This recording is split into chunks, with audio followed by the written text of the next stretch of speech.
এই যে দুনিয়ার পিছনে আমরা ছুটছি, দুনিয়ায় অনেক বড় বাড়ি করতে হবে, অনেক টাকা পয়সা করতে হবে, নিজেকে অনেক বড় করতে হবে, কিন্তু আমার যতটুকু সাধ্য ছিল বাবা মাকে সম্মান করা, মুরব্বীদের সম্মান করা, দিনের জ্ঞান অর্জন করা, নামাজ পড়া, সেই দিকে আমি না গিয়ে দুনিয়ার সফলতার পিছনে যে ছুটছি, দুনিয়াকে যে প্রাধান্য দিচ্ছি, আল্লাহ এই বিষয়ে কি বলছেন জানেন প্রিয় ভাই?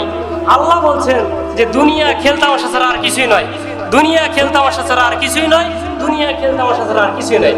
আমরা দুনিয়ার সফলতাই বড় সফলতা মনে করছি, কিন্তু একটু চিন্তা করেন প্রিয় ভাই, আমি যে সন্তানের জন্য এত কিছু করলাম, আমার স্ত্রীর জন্য এত কিছু করলাম, সারা দিন রোজগার করে বড় বড় মাছ কিনে এনে খাওয়ালাম, সারা দিন হালাল হারাম না মেরে সন্তানকে এনে খাওয়ালাম, কিন্তু আমার স্ত্রী যদি হয়, দেখা যায় যে 10 বছর 15 বছর 20 বছর পর আমার স্ত্রী বলে তোমার কাছে জীবন আসলে কিচ্ছু পেলাম না।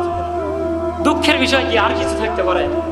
স্ত্রী বলছে, যার জন্য হালাল হারাম সবকিছু বেছে আমি খরচ করলাম, বড় বড় মাছ কিনে এনে খাওয়ালাম, কাপড় কিনলাম, নিজের জন্য পোশাক করলাম না, স্ত্রীর জন্য করলাম, সেই স্ত্রী আমাকে বলছে 10 বছর পর যে তোমার কাছে জীবনে কিচ্ছু পেলাম না। আর দুঃখের বিষয় হতে পারে? তাহলে কিয়ামতের ময়দানের দিন আমাদেরকে কি হবে?